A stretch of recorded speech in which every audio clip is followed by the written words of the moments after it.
శ్రీముఖలింగేశ్వర స్వామి వారి ఆలయంలో నందీశ్వరుడు ప్రధాన ద్వారంలోనే వేంచేసి ఉన్నాడండి. ఇవనండి ధ్వజస్తంభం చూస్తే ఆకాశాన్ని అంటుతున్నట్టుగా ఉందండి. ధ్వజస్తంభ దర్శనం చేసుకొని ఆలయం లోపలికి వెళ్తున్నామండి.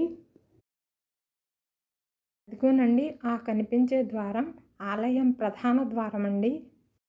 ఇక్కడ స్పెషల్ దర్శనం టికెట్ కూడా ఉందండి.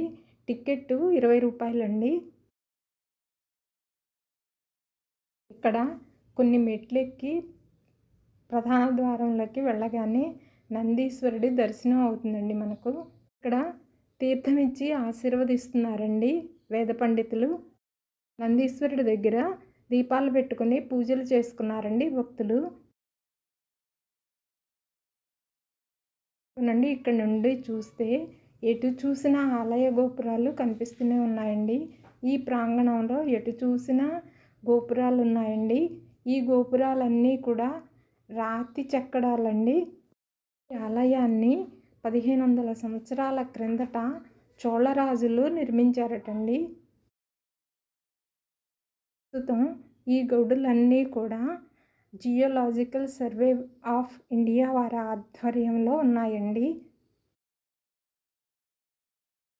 గోపురాలన్నీ కూడా లింగాకారంలో ఉంటాయండి. చూడండి ఆ శిల్పకళ.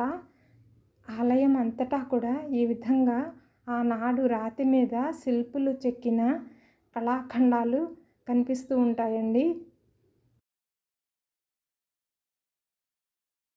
లోపల ఒక నందీశ్వరుడు కొలువై ఉన్నాడండి. శివలింగానికి దగ్గరలో ఎదురుగ్గా. మేము విశాఖపట్నం నుండి 5 గంటల ప్రయాణం చేసి ఈ ఆలయానికి వచ్చామండి. ఆ కనిపించే ద్వారం లోపల శ్రీముఖలింగేశ్వర స్వామి కొలువై ఉంటాడండి. అదిగోండి ఈ లోపల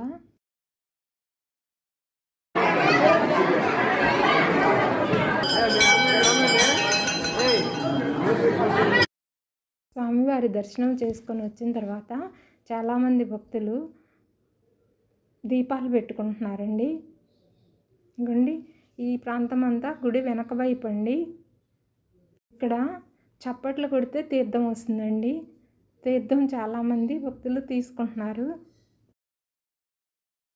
మేము కూడా దీపాలు పెట్టుకున్నామండి. నచ్చితే please like, share and subscribe.